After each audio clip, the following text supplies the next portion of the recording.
Hare Krishna. Hare Krishna, buenos días.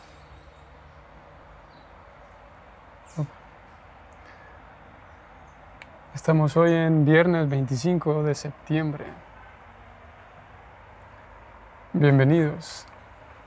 Continuamos Srimad Bhagavatam, textos 27 y 28, leeremos hoy. Del capítulo 7 titulado El castigo del hijo de Drona. Así que vamos a comenzar y bienvenidos. Voy a buscar aquí el texto para mostrárselo a ustedes.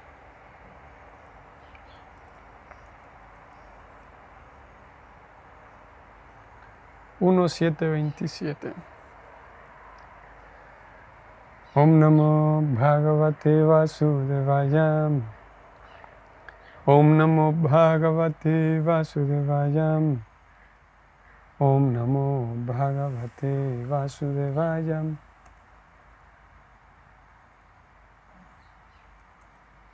Narayanam Namaskritya Naram Chaiva Narottamam Devim Sarasvatim Vyasam Tato Jayam Udirayet Nasta Prayesva Bhadresu Nityam Bhagavata Sevaya Bhagavati Utamashloke Bhaktir Bhavati Naistikim Srimbatam Svakata Krishna Punya Shravana Kirtana Hridyantasto Hyavadrani Vidunati Suhrit Satam Krishna Swadhamopagate Dharmanyana Divisaha Kalaunasta Drishamesha Puranarko Dunoditaham.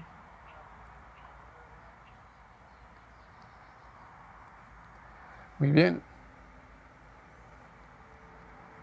Así que vamos a hacer un poquito más grande este verso. Sri Bhagavanu Vacham Vete Dandrona Putrasyam Brahmamastram Pradarshitam Naiva Saubeda Samaram Pranavanda Upastitem. Sri Bhagavanu Vacham Vete Dandrona Putrasyam Brahmamastram Pradarshitam Naiva Saubeda Samaram Pranavada Upastite. Traducción de los versos y significados, ambos dados por Bhaktivedanta Swami, Srila Prabhupada. Traducción. La personalidad de Dios dijo: he de hacerte saber que este es el acto del hijo de Drona, o sea, Asvatthama. Él ha lanzado los himnos de la energía nuclear, entre paréntesis, Brahmastra, y no sabe cómo retirar ese deslumbrante fulgor. Él ha hecho eso como un acto desesperado por temor a la muerte inminente. Vamos a leer el siguiente verso. Oh Arjuna, únicamente otro Brahmastra puede contrarrestar este arma. Como tú eres experto en la ciencia militar, subyuga el deslumbrante fulgor de esta arma con el poder de tu propia arma. Esos dos versos vamos a leer nada más. Vamos al significado.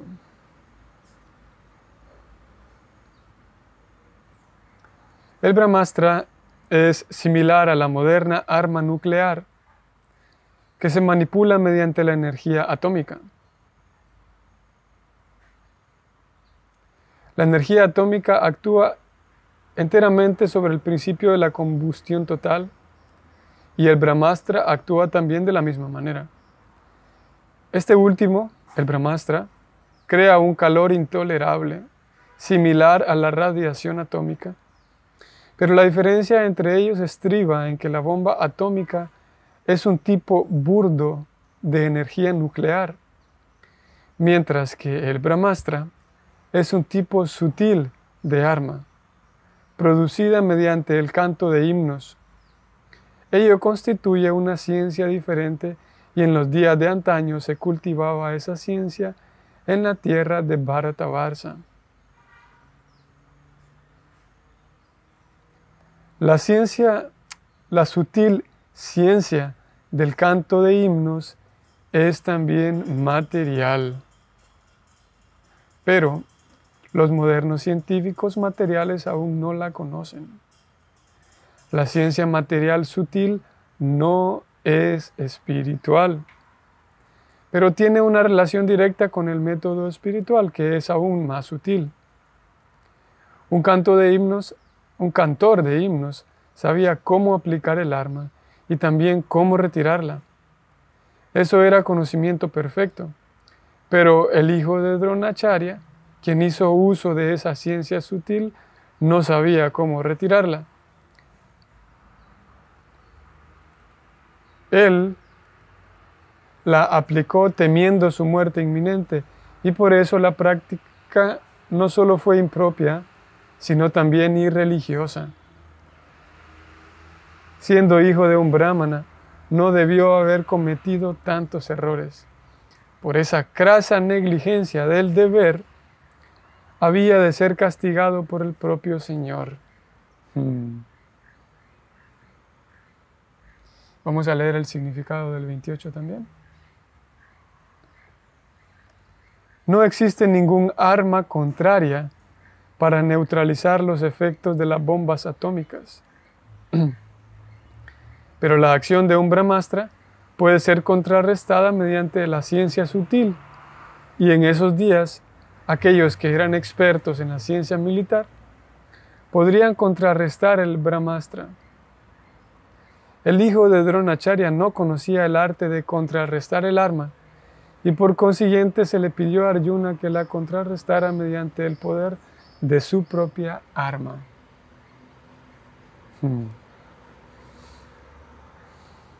Muy bien. Vamos a regresar al 27. Ahí vamos a quedarnos.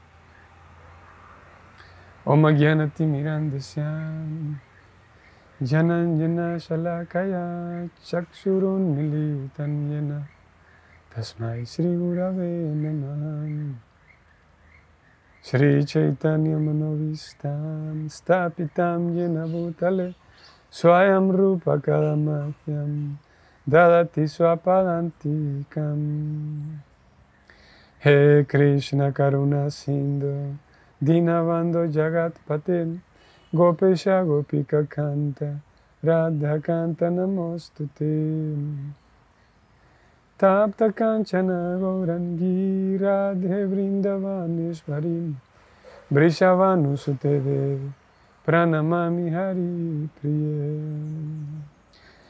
Vanchakalpa Tarubhascha Kripa Sindhu Vyayvacham Patitanam Pavanevyo Vaishnavevyo Namo Namah.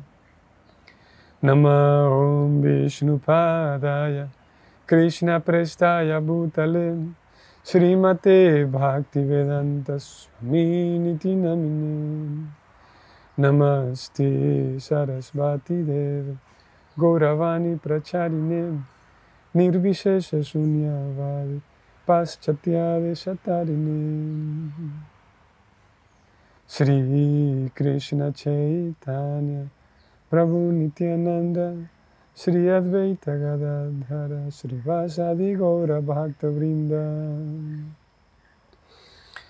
Hare Krishna Krishna Krishna Hare Hare Hare Rama Rama Rama Hare Hare.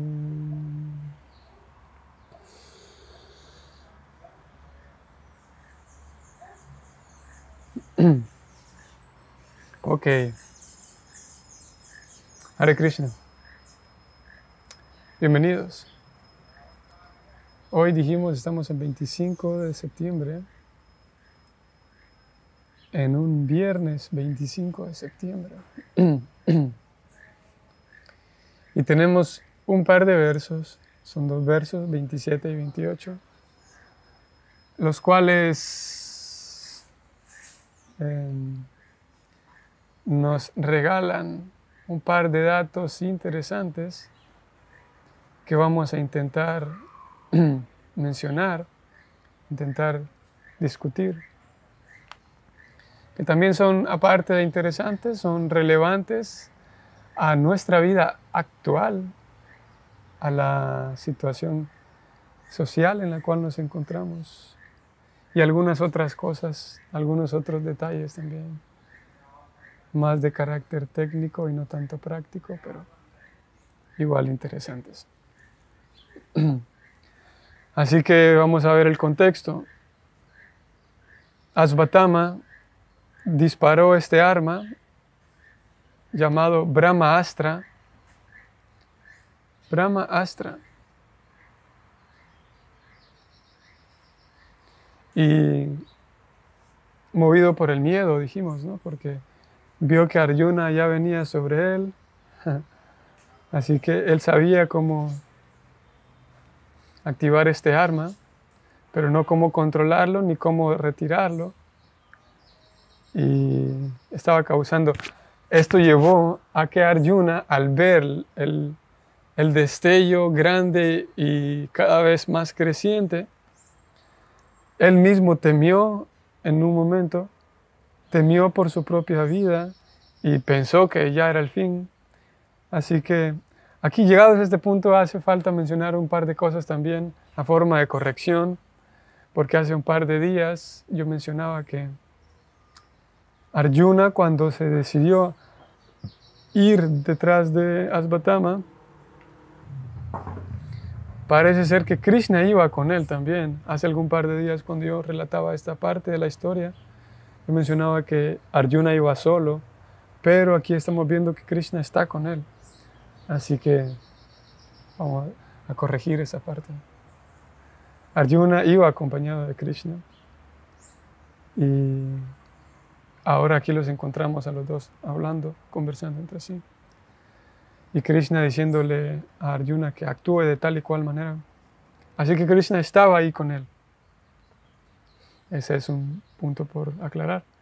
Y otro punto es que me di cuenta, que en el relato que hacía hace un par de días, yo mencionaba que los 5 hijos matados por Asvatama eran los nietos de Arjuna, pero en realidad eran los 5 hijos directos de los Pándavas.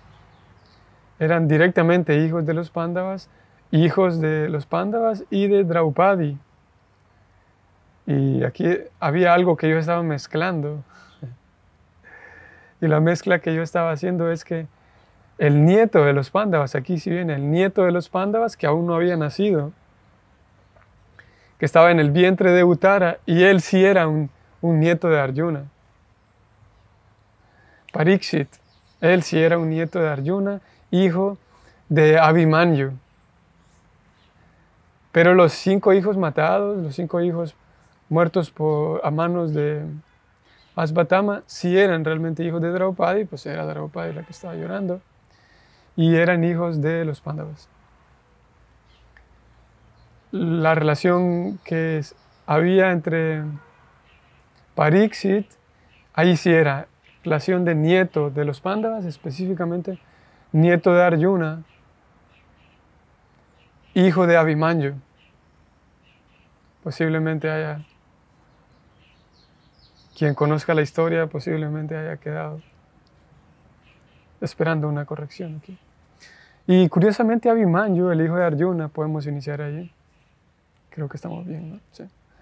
Abhimanyu, que es uno de los hijos de Arjuna, en la misma batalla de Kurukshetra, a él le ocurre algo similar a lo de Asvatama. Claro que Abhimanyu no era un cobarde como Asvatama, pero lo que a él le pasa es que llega un momento en el que todos están peleando y los Kurus, Abhimanyu por supuesto estaba del lado de los Pándavas, peleando con los Pándavas, contra los Kurus. Y había un momento en el que los Kurus habían diseñado una estrategia, una posición militar, una formación militar bastante fuerte y conocida por ser impenetrable. Una formación de la disposición de los guerreros y una formación militar. Así que Abhimanyu, y en realidad se dice que se describe que solo los guerreros más experimentados que existían podían penetrar en esa formación militar y desarmarla desde dentro. Así que Abhimanyu, quien era un muchacho comparado con los demás guerreros, Arjuna y Krishna pasaban de sus 100 años en ese momento. Y Abhimanyu pues estaba más muchacho en comparación con ellos. Así que llegado el momento, Abhimanyu se aventuró a adentrarse en esta formación militar, la cual era como una rueda, era una formación que era la formación del chakra, era como una rueda, y todos los guerreros kurus estaban puestos en círculo. Y Abhimanyu, así como Asvatthama hoy, se dice que sabía cómo activar el arma, pero no cómo desactivarla. Abhimanyu sabía cómo entrar, pero una vez dentro no sabía cómo salir. Así que aquí me escapo el detalle, posiblemente alguien quien está aquí lo recuerda. Sí, hacía falta, tenía ese pendiente conmigo, aclarar el asunto de que los hijos sí eran hijos de los Pándavas, pero el nieto Pariksit, él sí era nieto, hijo de Abhimanyu. Así que Abhimanyu, no recuerdo en este momento por qué razón él iba a entrar a la formación del chakra, de los kurus, para salvar la vida de alguien, que no recuerdo ahora mismo la vida de quién. Así que Abhimanyu dice, sí, yo voy a entrar, yo voy a salvar la vida de este guerrero. Y todos dijeron, pero Abhimanyu, tú no sabes cómo entrar. No, yo sé cómo hacerlo, no se preocupen. Y Abhimanyu, de manera así muy heroica, se apresura, y aquí me falla la memoria para recordar, porque había otros guerreros que iban cubriendo a Abhimanyu. O sea, él iba entrando y los otros guerreros lo iban cubriendo para que efectivamente él pudiera entrar y fuera y no estuviera vulnerable él solito, ¿no? La cuestión está de que, curiosamente, así como Vyasadeva había hablado el Bhagavatam a su hijo Shukadeva Goswami en el vientre de su mamá, y así mismo como en una ocasión Narada Muni, esto también es toda una historia, pero Narada Muni en su ashram, en su cueva, porque según entiendo era una cueva o era una ermita, Narada Muni, a fin de salvar a la esposa de Hiranyakashipu, porque la querían matar, no me quiero ir con otra historia, pero la esposa de Hiranyakashipu, el temible Hiranyakashipu, demoníaco, cuando él estaba haciendo sus meditaciones, sus austeridades, los semidioses raptaron a la esposa de Hiranyakashipu con la idea de matar al niño que iba adentro, porque era el temible Hiranyakashipu, iba a nacer un niño, así que tan pronto como nazca el niño lo vamos a matar, dijeron los semidioses, para que si ya este man, este tipo es tan temible, pues el hijo seguramente será temible. Pero cuando iban en camino los semidioses con Kayadu, que era la esposa de Hiranyakashipu, Narada Muni apareció y dijo, no, ¿a dónde van ustedes? ¿Por qué piensan matar a este niño? No se preocupen, yo voy a cuidar de ella y yo me voy a hacer cargo de ella. Así que Narada Muni se lleva a Kayadu, la esposa de Hiranyakashipu, consigo a su ashram, y mientras pasa los días con él, o no sé cuántos días pasó con él, Narada Muni le cuenta el Bhagavatam a ella. Pero ella se queda dormida, pero Narada Muni sabe que el niño que está adentro es Prahlada, así que él narra el Bhagavatam para Prahlada Maharaj. Y es así como Prahlada, cuando él nace, él es un alma es un Mahabhagavat, un devoto, un Vaishnava de primera clase, porque escuchó de labios de su maestro espiritual Narada Muni el Bhagavatam mientras él estaba en el vientre. Y es así como Prahlad Maharaj lo considera a Narada Muni su maestro espiritual, ¿no?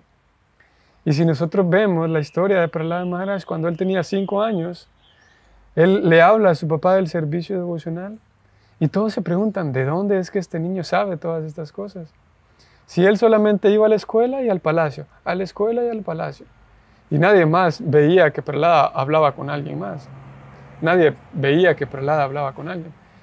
Y Prahlad hablaba de su maestro espiritual, y es porque él escuchó en el vientre todo el Bhagavatam. Okay.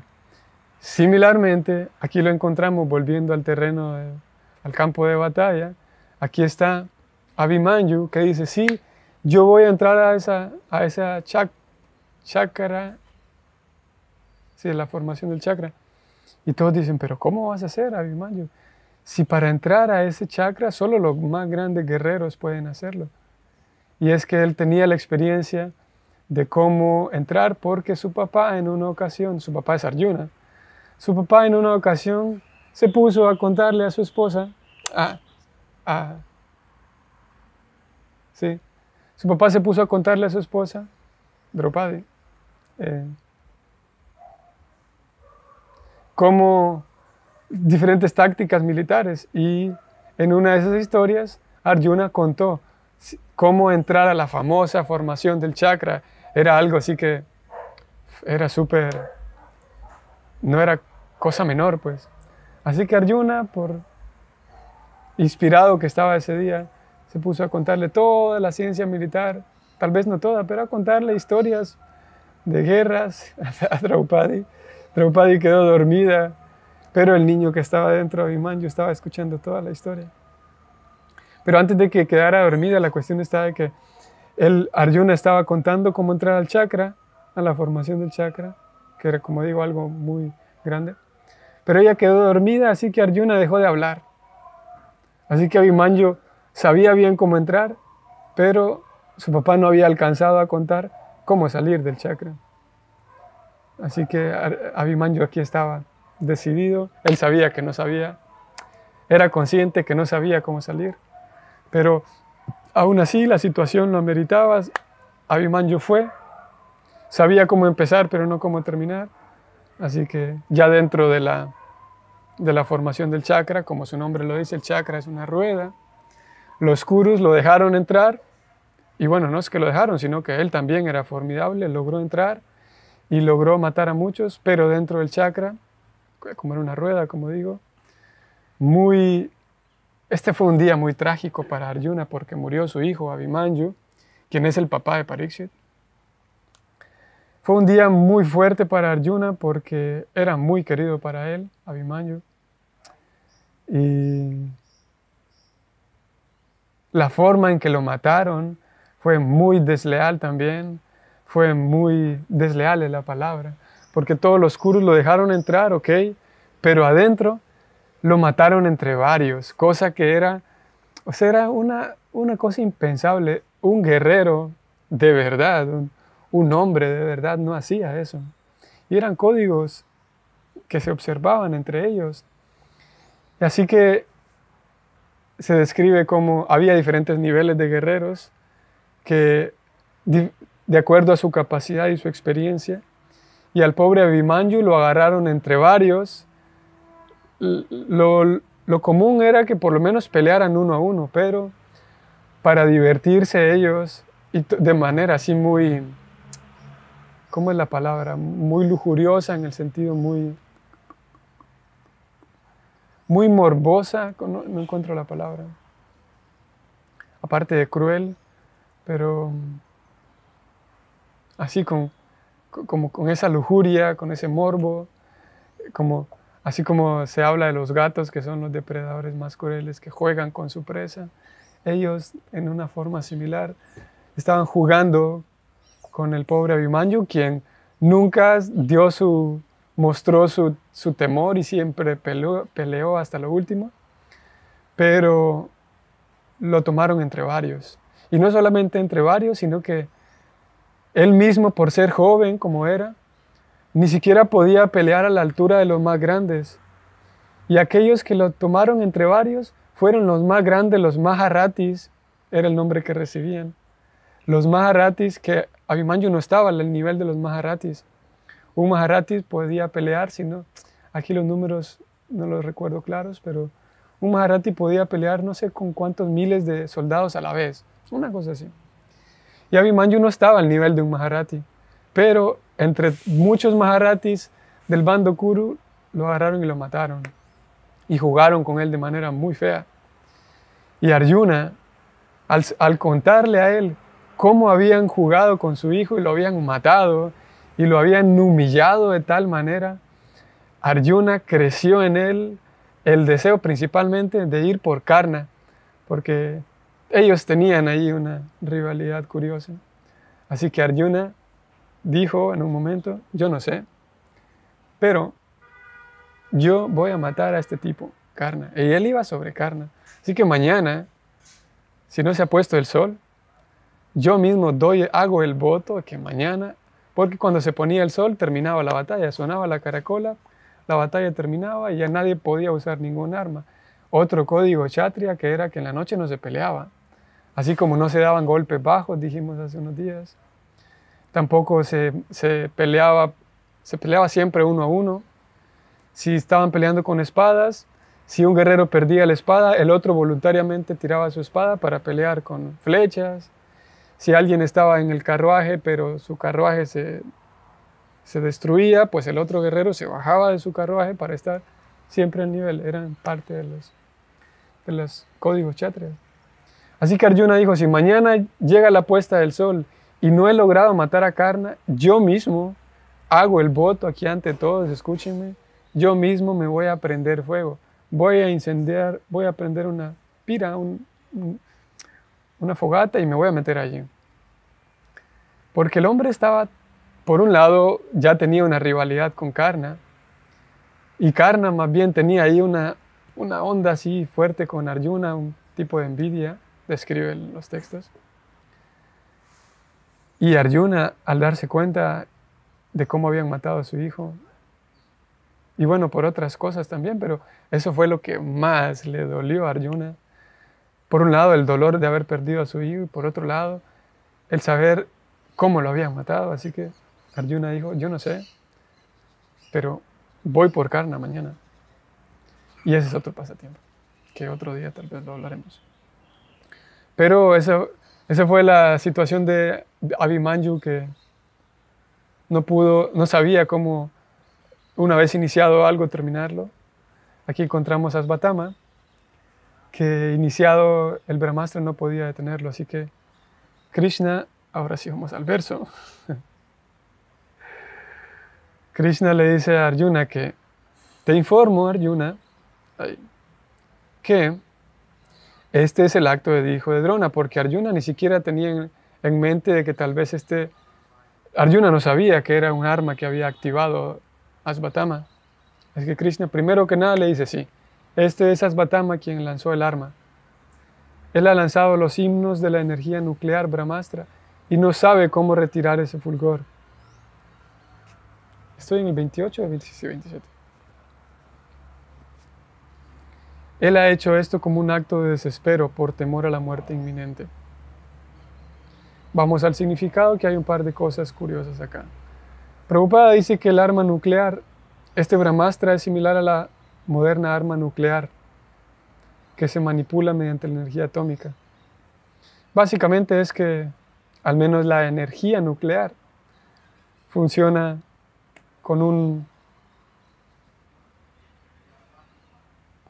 a niveles así muy pequeños, porque es nuclear. Y funciona haciendo chocar diferentes elementos químicos. Y este elemento químico, diferentes elementos químicos, al entrar en contacto con aquí ya estos términos yo me olvido, el neutrón, el electrón, no estoy seguro si es el electrón, pero choca con el químico con el cual fue puesto. y luego el choque genera energía y al mismo tiempo que genera energía genera otro electrón que va a chocar con otro elemento y así se expande, ¿no? La cuestión está de que funciona bajo el mismo principio, dice Prabhupada. Y la única diferencia, aquí está, la diferencia estriba en que la bomba atómica es un tipo burdo de energía nuclear. O sea, una bomba atómica, como bien lo sabemos, si es lanzada hasta cierto punto, pues toda una gran cantidad de mucha distancia cercana se verá afectada, ¿no? Mientras que el Brahmastra es un tipo sutil de arma y no es un arma que destruye así a lo bárbaro, a lo bruto, una cantidad grande, un espacio grande, sino que por ser sutil también podía ser dirigida, o también, como en el caso de Asvatama, que si no se sabía controlar podía causar un desorden grande. Pero se activaba mediante himnos. Esta parte puede sonar como de fantasía, ¿no? Pero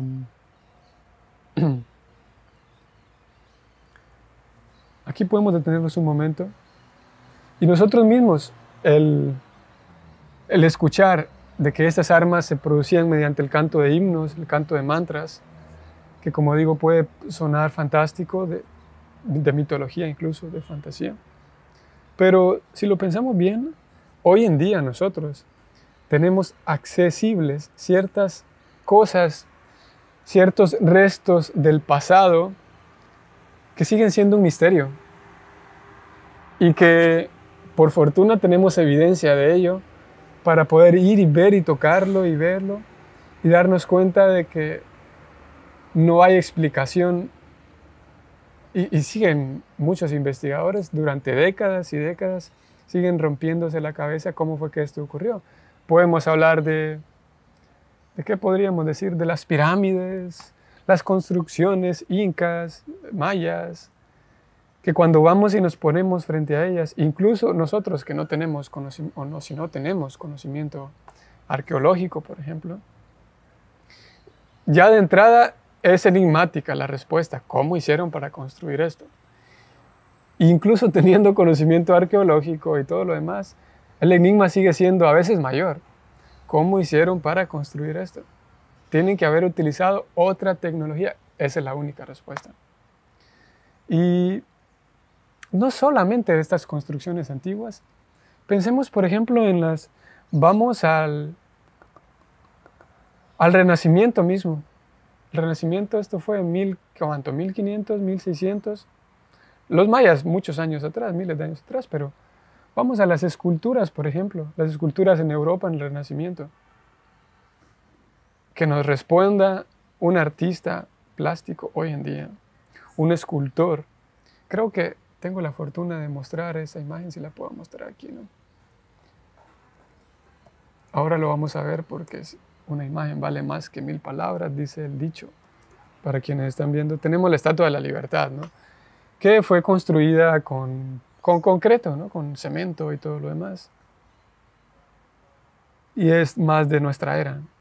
Pero encontramos este tipo de escultura, y no vamos a buscar más, con esta es suficiente, que son de esculturas en mármol, no utilizando cemento, sino en mármol. Y la técnica es cincelar. Bueno, habrá un plástico aquí, artista plástico, que sabrá más de estas cosas técnicas, pero la técnica no es moldeado, porque ¿cómo puedes hacer para...? Ok, con yeso es súper fácil, derrites el yeso, pones en un molde y ya está. Pero a ver, ¿cómo vamos a hacer para derretir el mármol, luego meterlo en un molde y luego hacer este tipo de cosas? Aquí vemos nada más un ejemplo, y hay muchos otros, de una dama con un velo sobre su rostro y todo es mármol. ¿Qué técnica utilizaban aquellos artistas en el 1500 que no, ok, hoy en día se puede hacer posiblemente con mármol, pero utilizando todo tipo de armas, de herramientas eléctricas y una tecnología especial? Pero en 1500, ¿cómo hacían estas personas para producir este tipo de trabajos en mármol? Y era un realismo tan exacto, pues tan real. No sé, a quienes les gusta el arte, la anatomía de los cuerpos. Aquí vemos, por ejemplo, no recuerdo cómo se llama esta escultura, es bastante famosa. Vemos, por ejemplo, aquí el brazo y cerca de las costillas del hombre que aparentemente está muerto. No sé si es Jesucristo, supongo que sí, no sé. Pero tantos detalles como, por ejemplo, la mano de la dama que está sosteniendo el cuerpo, hace y genera una presión en la axila de la persona muerta, y esa presión incluso fue representada por el escultor de manera tan bien, la forma en la que la mano cae y denota que el cuerpo está muerto, la expresión del rostro, en fin. Y bueno, luego lo que hay de parte, las proporciones, etcétera, etcétera. No nos queremos meter aquí tanto, pero el punto es que no hace falta ir incluso al Bhagavatam para descubrir que en otras épocas se utilizaban tecnologías distintas que, queridos amigos, hoy no hay explicación para ellas. Y llegará el momento, así como marchan las cosas, llegará el momento en el que, por ejemplo, la música que hoy se produce, cada vez más la música que se produce, hay más espacio para la música en términos, producir música a nivel electrónica, a nivel digital, ¿no? Llegará el momento en el que alguien diga, wow, ¿cómo era posible que antes se podía hacer música tocando una guitarra? ¿Qué tecnología utilizaban? Cuando la música sea toda a través de aparatos electrónicos, ¿no? El punto al que estoy tratando de llegar aquí es que, si bien es cierto, esas armas, como Prabhupada lo mencionó aquí hoy, el arma nuclear, utilizando mantras, utilizando himnos, dice Prabhupada, aquí está, un arma producida mediante el canto de himnos, nos podría parecer de fantasía, pero al menos siguiendo la línea, como lo acabamos de ver con los mayas y con las esculturas en el Renacimiento, no queda tan descabellada la idea de que existía este tipo de tecnología, ¿no? Porque en fin de cuentas nuestra sociedad actual, de manera muy ciega, en muchos casos, no sé si la mayoría, pero en muchos casos, de manera muy ciega e infantil e ilusa, se jacta de ser la civilización más avanzada de la historia de la humanidad, lo cual es un buen chiste. Así que vale la pena tenerlo en cuenta. Había otro tipo de tecnología, Prabhupada aquí nos lo informa de manera tan simple, sí, eran armas que se activaban a través del canto de himnos. Procedemos. Dos cosas aquí más por mencionar. Una de ellas, Prabhupada, interesante que lo menciona. La ciencia sutil del canto de himnos también es material. Vean que, si ustedes lo están viendo aquí, lo que yo subrayo, Prabhupada pone esto en letras cursivas. La ciencia sutil del canto de himnos también es material, pero los modernos científicos materiales aún no la conocen. La ciencia material sutil no es espiritual, él lo pone en letras cursivas. La ciencia material sutil no es espiritual. Otro punto interesante. Porque hoy por hoy hay ciertas cosas, tantas cosas que se catalogan como espiritual, pero lo único que es que son conocimientos más sutiles, pero todavía materiales. Y aquí podemos hablar, por ejemplo, de la metafísica mismo, hablar de estudios metafísicos, o neurológicos, por ejemplo. Claro que la ciencia no cataloga, lo cataloga la neurociencia es más bien como apenas se está abriendo espacio dentro de las ciencias exactas, ¿no? Pero la psicología, la filosofía se les tiene como pseudociencias, por ejemplo, ¿no? Pero hablar de metafísica, todavía eso no es espiritual, como aquí Prabhupada lo pone. Bueno, Prabhupada está hablando el uso de armas sutiles, pero aquí podemos introducir nosotros también. Hablar, por ejemplo, de tener una reunión en donde todos vamos a hablar del amor, de la paz, de ayudar a otros. Todavía no es espiritual tampoco esto, es nada más piedad material, bondad material. O cuando en nombre de la espiritualidad. Por ejemplo, alguien dice, bueno, voy a poner un canal espiritual en la red, un canal espiritual en YouTube, por ejemplo. Y voy a hablar, por ejemplo, de los chakras, y de fondo pongo una musiquita, así como una música misteriosa, y da la impresión que todo esto es un conocimiento espiritual, pero, como Prabhupada está diciendo aquí, es un conocimiento material, más sutil, sí, pero no es espiritual todavía. Y hablar de los chakras y las energías no es espiritual. Y hablar de los viajes astrales y el cuerpo astral y el hilo de plata no es espiritual todavía. Más sutil, sí. Y tiene una relación, hay un contacto casi espiritual, pero sigue siendo material. Y esto está relacionado con, ahora vamos a volver al tema de lo material y lo espiritual, con algo más que Krishna le menciona a Arjuna. Vamos a volver aquí.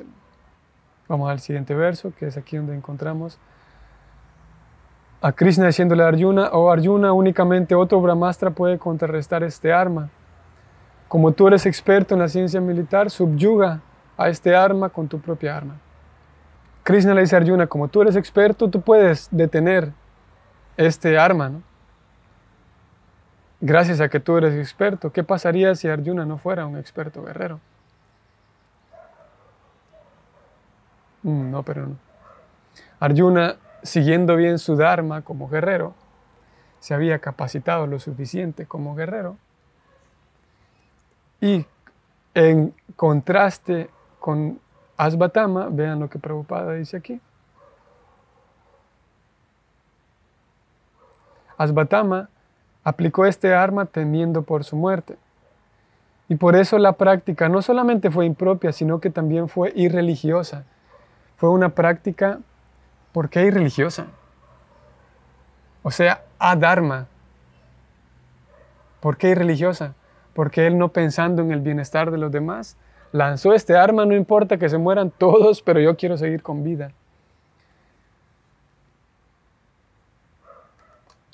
Por esa crasa negligencia del deber, o sea, por estar yendo en contra del Dharma, Asvatama, poniéndolo en contraste con Arjuna, que Arjuna siempre actuó movido por el Dharma, y cuando hubo un momento en el que no quería actuar movido por el Dharma, Krishna le dijo a Arjuna, venga, le voy a hablar el Bhagavad Gita.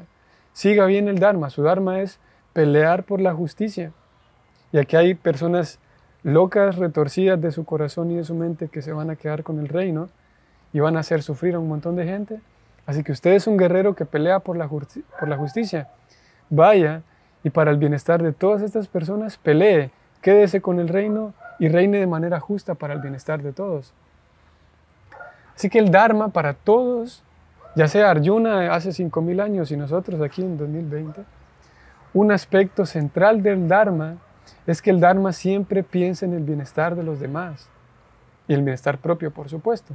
No dejar de lado ni a los demás, ni al prójimo, ni a mí mismo. El Dharma me protege a mí mismo. Si yo aprendo a seguir el Dharma, o aprendo a seguir la virtud, o aprendo a seguir la ley natural de la vida. Y claro, dentro del Dharma está el servir a Dios, por supuesto. El seguir ese Dharma me protege a mí mismo, porque el seguir el Dharma implica pensar en el bienestar de los demás y actuar por el bienestar de los demás. Una mamá que siga su Dharma, eso querría decir que sus hijos están protegidos. Y ella misma, la ley natural de la vida y del universo mismo y el destino, le protegen a ella por observar bien el principio del Dharma. Así que aquí lo vemos a Asvatama sin pensar en el bienestar de los demás. Por esa razón, Prabhupada dice, fue irreligioso su acto. Porque, ok, está bien pensar y de manera como en defensa propia. Se vale a veces cometer un poco de violencia en defensa propia. Pero aquí Asvatama hace uso de un arma que va a matar a cualquier cantidad de personas únicamente porque yo no quiero morir. Y es irreligioso porque no hace frente a su error, ¿no? Tantos errores. Voy a volver aquí al texto porque Prabhupada mismo dice que él no debió haber cometido tantos errores.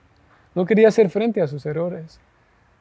Así que debido a eso, había de ser castigado por el propio Señor. Lo vamos a ver después, como Krishna le dice a Arjuna, no hay que perdonarlo a Asvatthama, no lo perdones. Más adelante lo vamos a ver. Así que, contrastando la personalidad de Asvatthama, ayer en cuanto a la valentía y hoy en cuanto a la virtud de seguir el camino correcto, Arjuna siguió el camino correcto siempre en el bienestar de los demás y Asvatthama lo contrario. Y debido a que Asvatthama no seguía el camino correcto del Dharma, iba a causar mucho desorden y muchos problemas y violencia a otros con su arma incontrolable. Se necesitaba alguien que sí hubiera seguido bien el Dharma, o sea, Arjuna, un buen guerrero. Por eso Krishna, vamos a ver dónde estoy, texto 28, voy a mostrarles nuevamente. En este texto Krishna menciona muchas veces la palabra astram, astram, astram, astra, astra. Esa palabra astra significa arma. Y la última palabra que él utiliza es astra teyasa, que es por la influencia de tu arma o la influencia del arma. Así que Krishna, para detener este arma que iba a dañar a muchas personas, Krishna le pide a Arjuna, quien es experto también en las armas, a que lo detenga, ¿no? Similarmente, nuestra situación actual en la sociedad es de tanto desorden.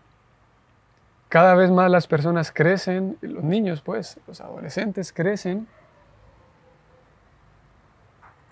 no pensando en el bienestar de los demás, porque no hay ningún dharma, absolutamente está ausente el dharma de seguir mis responsabilidades, de actuar para el bienestar de los demás.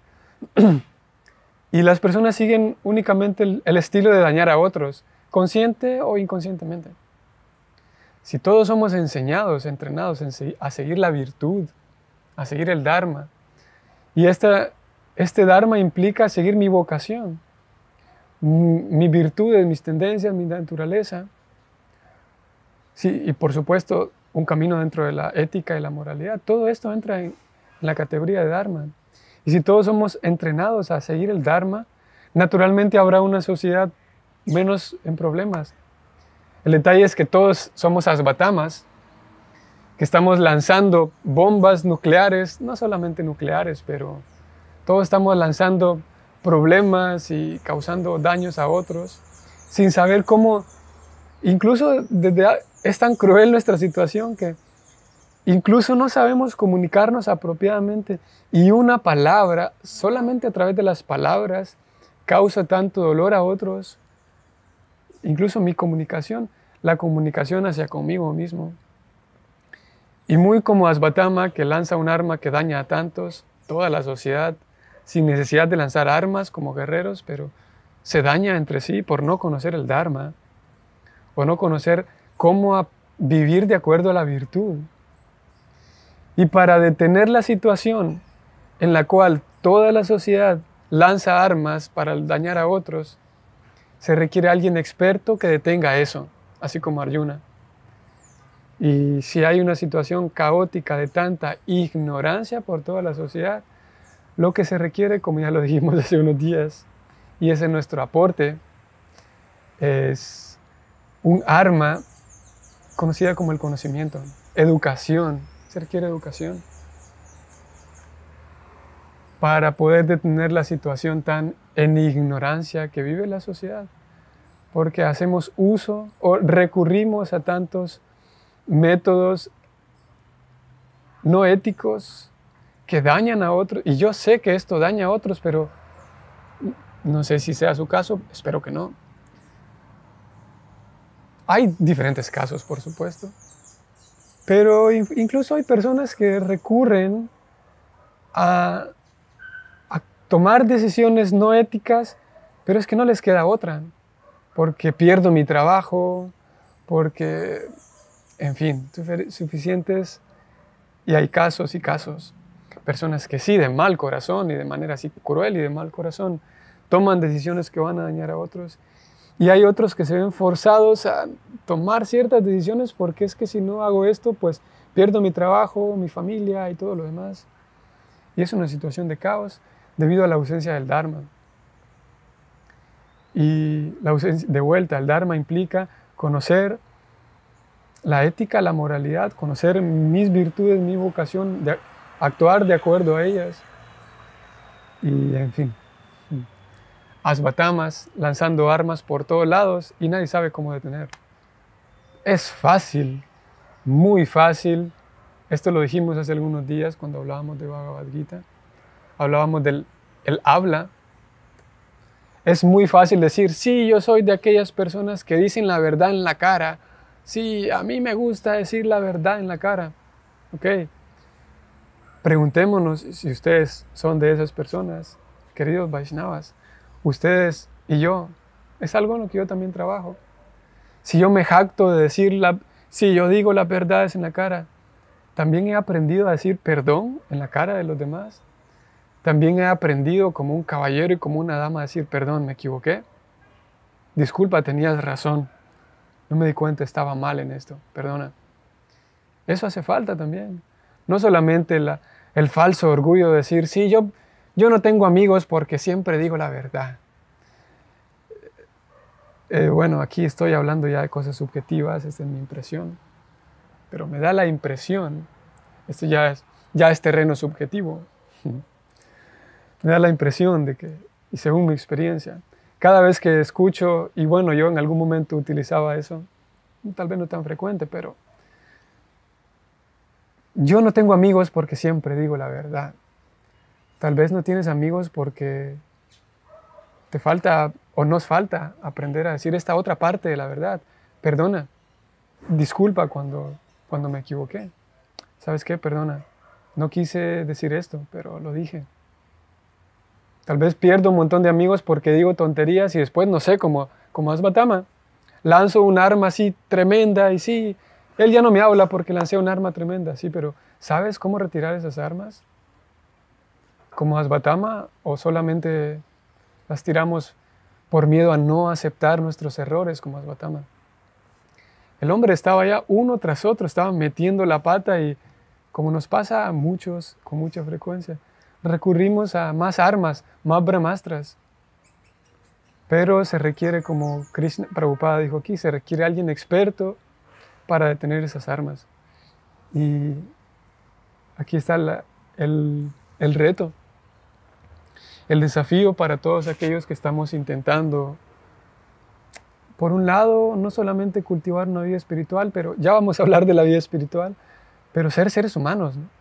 O sea, ahorita hablamos de la vida espiritual, pero primero un ser humano que aprende a hacer uso de las palabras, a pedir perdón cuando hace falta, a felicitar cuando hace falta, a celebrar los logros de los demás cuando hace falta, de manera genuina.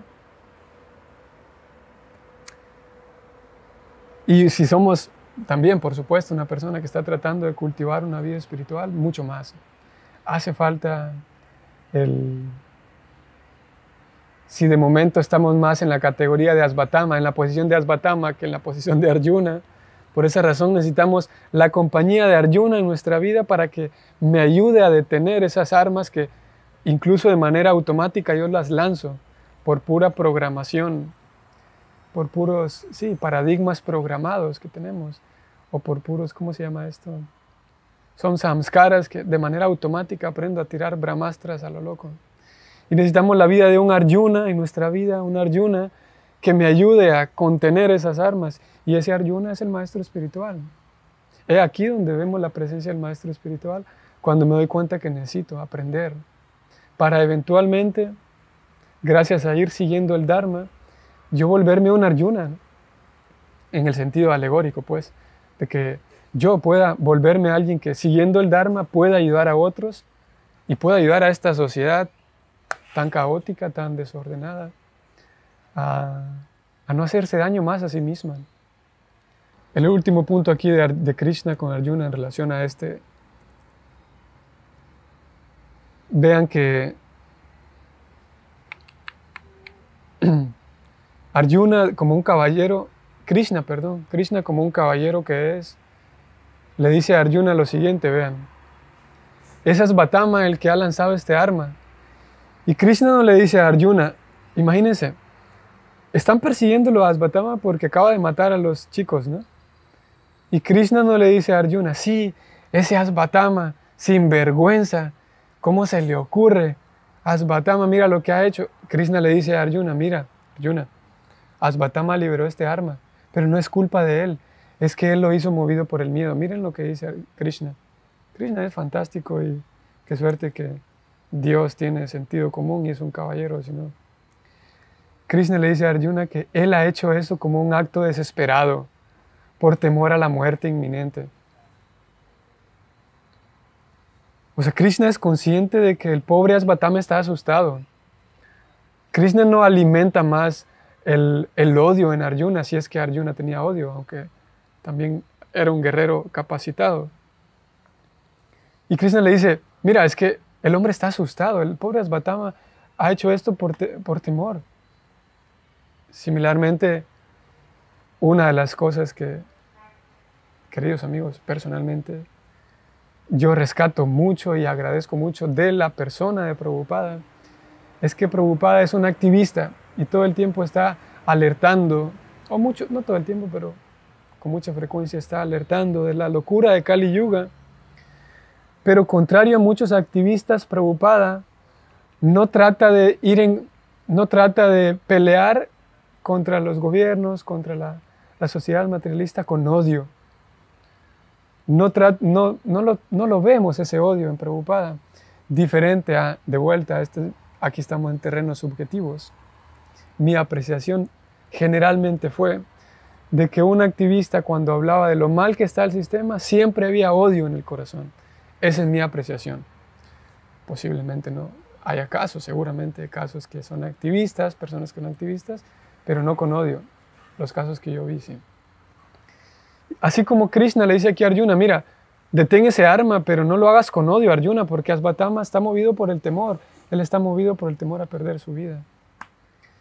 Y similarmente nosotros podemos pensar, la sociedad misma, la sociedad materialista, todos los desórdenes que ocurren, en fin de cuentas, las personas están haciendo daño a sí mismos y en la mayoría de los casos sin darse cuenta y en la mayoría de los casos sin quererlo. Claro que hay personas de corazón muy loco, muy retorcido, que sí de manera consciente se hacen daño y hacen daño a otros, pero en muchos casos, no sé si la mayoría, pero en muchos casos son solamente personas inocentes que se hacen daño entre sí sin saber cómo detener esas armas. Así que Prabhupada pide ayuda y todos nuestros acharyas, Krishna Chaitanya aparece para pedir ayuda a los Goswamis y toda nuestra asociación discipulares para tratar de ayudar a esa sociedad que se hace daño a sí misma como Asvatthama, movido por diferentes emociones, pero que en fin de cuentas se hace daño a sí misma y se hace daño entre sí a esta sociedad un poco loca y un poco trágica. Vamos a detenernos aquí, pienso que pueden haber comentarios.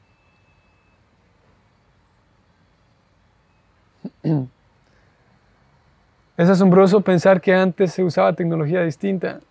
Sí, casi espiritual, Madre Amrita Ganga. Por eso queríamos aclarar el tema de que era una tecnología casi espiritual, porque si fuera espiritual, Asvatthama, si hubiera tenido visión espiritual, Asvatthama no hubiera recurrido a ello, pero era casi espiritual. ¿Podría ser semejante a los símbolos y mantras de Reiki usados para sanación, Bhakti-Juana? Sí, exactamente. Son todos sustancias medicinales, por ejemplo, como hay ocasiones en donde se utilizan, no sé, yagé, por ejemplo, o peyote, cosas que hoy en día se utilizan en ciertos lugares de manera así medicinal o para sanar, como tú lo pones. Reiki también, símbolos, mantras. Son sutiles, pero siguen siendo materiales. No quiere decir que son materialistas, que son malos, pero todavía no son espirituales. Soika, Hare Krishna, siempre dice lo que necesito escuchar en el momento justo. Bueno, así funcionan los arreglos de Krishna. qué bueno que puede ser útil para ustedes. Buscamos que sea útil y que sea relevante. Saludos, Nora Lisa. La hemos extrañado mucho. Hare Krishna, esperamos poder reunirnos de vuelta y poder verle de nuevo, señora Nora Lisa. Sol dice que muchas veces nos absorbe la soberbia. Creemos que somos superiores y ese sentimiento, por así decirlo, bloquea nuestra humildad y nos es difícil aceptar que nos equivocamos y no pedimos perdón. No es pedir perdón por pedir, sino reflexionar en nuestros actos, exactamente. Es difícil. Ahí sí le creo a alguien que diga, yo aprendí a decir la verdad en la cara, pero pedir perdón en la cara, ahí sí le creo que es un caballero de verdad, una dama de verdad. Eso requiere más valor. Felicitar en la cara, eso requiere más valor. Celebrar el logro de otros en la cara, con honestidad y con genuinidad, eso requiere más valor que solamente decir tus cosas malas en la cara. Ahí sí creo que es alguien que tiene valor. Aceptar mis errores enfrente de ti, que me equivoqué enfrente de ti. Como dice Sol, todo esto lo digo porque Sol dice que la soberbia nos capta la atención, ¿no? Y es difícil dar nuestro brazo a torcer. Sí, sí. Y por eso eso es una de las cosas bellas de la asociación Vaishnava, ¿no? Idealmente, una sociedad Vaishnava o un Vaishnava mayor, si yo me equivoco y voy delante del Vaishnava mayor y admito mi error, él no me va a echar en cara, sino él va a decir, ok, está bien, vamos adelante. Porque el Vaishnava está cultivando desapego, ¿no? Y por esa razón es más fácil, idealmente, en teoría, aceptar mis errores en un sangha, en una compañía Vaishnava, porque los Vaishnavas de manera más fácil están desapegados incluso de cuando yo me equivoque, ¿no? Y no me van a, ¿cómo se llama? A señalar una y otra vez mis errores. Y se espera que en una comunidad yo pueda ir, todos estamos aprendiendo parejo, aprendiendo juntos, y yo pueda en esa comunidad ir expresando mis errores también, ¿no? Ir haciendo ese ejercicio de admitir cuando no caminé bien, cuando me equivoqué, pero aquí estoy de vuelta. Sí. Y claro, podemos decirlo solo por decirlo, como tú dices, Sol. La idea es que lo busquemos la genuinidad, ¿no? Busquemos hacerlo de manera genuina. Ok, vamos a detenernos aquí. Vamos a seguir cultivando el Dharma, a seguir cultivando nuestros deberes, nuestras virtudes, nuestros deberes para con Dios, por supuesto, para con nosotros mismos. Parte de seguir el Dharma es hacer una buena alimentación, un buen ejercicio, mantenerme leyendo, ejercitando mi mente, todo esto entra dentro del Dharma, mantener mi entusiasmo, mis buenos relacionamientos con los demás. Así que a seguir con el Dharma, queridos Vaishnavas. Importante también, Krishna me hizo recordar a último momento, es recordarles, o bueno, hacerles ver, no les había mencionado que Krishna en tu casa tenemos un equipo de Vaishnavas con los cuales estamos tratando de hacer llegar el mensaje a otras personas. Así que hemos dispuesto un espacio en Instagram también. Si ustedes quieren echar un vistazo, quienes utilizan Instagram, pueden echar un vistazo a Krishna en tu casa en Instagram. Y en YouTube estamos poniendo todas las sesiones como esta, todas las clases de YouTube, de Facebook, las estamos poniendo en YouTube, por si alguien quiere escucharlas de vuelta o no escuchó en el día a tiempo, pero puede escucharlas allá, están todas por temas. Así que en Facebook, Instagram y YouTube, los tres tienen el mismo nombre, Krishna en tu casa. Hoy en la tarde, de 7 a 8, hay Kirtan. Así que, Hare Krishna, nos vemos mañana.